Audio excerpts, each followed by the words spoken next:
You're missing out if you're over 50 and not doing this brutal but amazing anti-aging move. If you're over 50 and your body feels like it's falling apart faster than your New Year's resolutions, it's achy, your strength is slipping, your balance is wobblier than a newborn deer, then this one simple move needs to become your new daily ritual. No fancy gym, no pricey equipment. Heck, you don't even need a yoga mat, just a bit of space, your own body, and a willingness to sit in some fun-sized discomfort. This overlooked gem is a secret weapon, especially for the 50 and 60-somethings who come to me wide-eyed like I've just shown them fire for the first time. Most either never knew about this exercise or have been butchering it since VHS tapes were a thing. But here's the kicker: when you do it right, you'll build serious strength in your legs, hips, and core, and you'll develop that kind of grounded stability that keeps you upright, spry, and feeling like you can chase grandkids without throwing out your back. If you're craving mobility and strength without pain, this exercise is your ticket.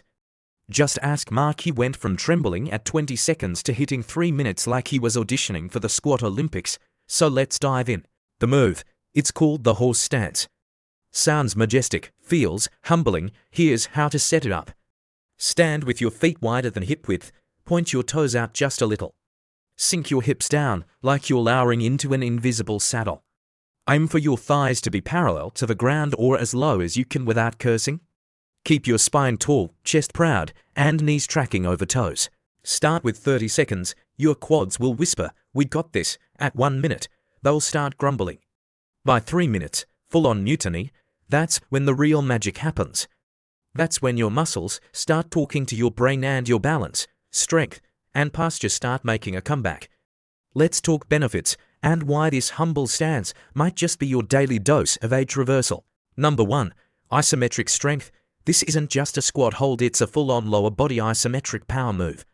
Think of it like your legs are stuck in rush hour traffic. They're not going anywhere, but they're doing a lot.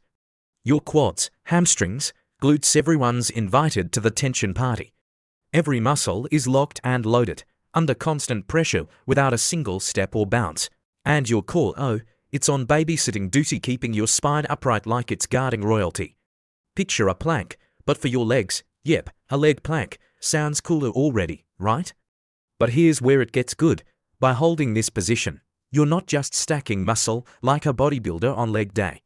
You're reinforcing the unsung heroes, those tendons and ligaments around your knees and hips that usually don't get the spotlight. And the best part, you're doing all this without the joint-pounding chaos of jumping, running, or any other movement that makes your knees file complaints with HR. No impact. Just raw, slow burn strength. Number 2, flexibility and joint health. This is where you unlock those fancy new movement ranges you didn't even know you had, like hidden stretch goals, pun fully intended. The longer you hold the stance, the more your muscles are like, okay fine, we'll chill, and start to lengthen and strengthen at the same time. Your hips, they open up like a reluctant clam at a yoga retreat. Meanwhile, your adductors, the often ignored inner thigh squat, get stronger, making this the perfect sidekick to your middle splits, or at least your attempt at not falling over during them. And your knees and ankles, they finally get some attention too, instead of just being blamed every time you grunt while getting up. And here's the magic. The longer you stay down there, the more those joints have to stabilize under pressure. That's resilience, baby, bulletproofing your body one deep breath at a time. Bonus, it also trains your spine to stay upright, which means better posture. Something we all used to have back when we weren't shaped like a question mark from scrolling our phones all day.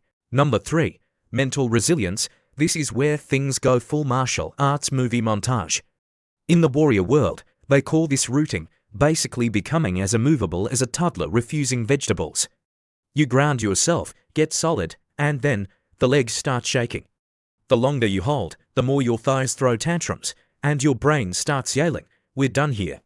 But that's exactly when the real work starts. You learn to breathe through the burn, control the chaos, and stay calm even when every fiber of your body is begging you to stand up and sprint to the couch. This is the moment where you're no longer just building leg strength, you're cultivating the zen of the shake. The horse stance turns into a full-body awareness drill. You'll feel everything from the floor under your feet to the top of your head. It's like meditation. If meditation made your quads cry. Let's talk variations and progressions of the almighty horse stance. First off, If you're brand new to this and your legs haven't been challenged since the Macarena was cool, grab a chair or countertop. Use it like a training wheel to ease yourself into the basic stance. Start with 30 seconds, then work your way up to 1 minute, then 2, and eventually 3 minutes and beyond. Yes, it's possible, and no, your legs won't fall off probably. Once you stop looking like a baby deer on ice, you can ditch the support and level up to the weighted horse stance. Just grab a light dumbbell 5 to 10 kilos at chest height will do.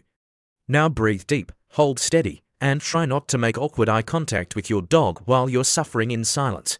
From there, crank up the intensity with the overhead horse stance, arms extended overhead, palms facing each other like you're holding an invisible beach ball made of pain.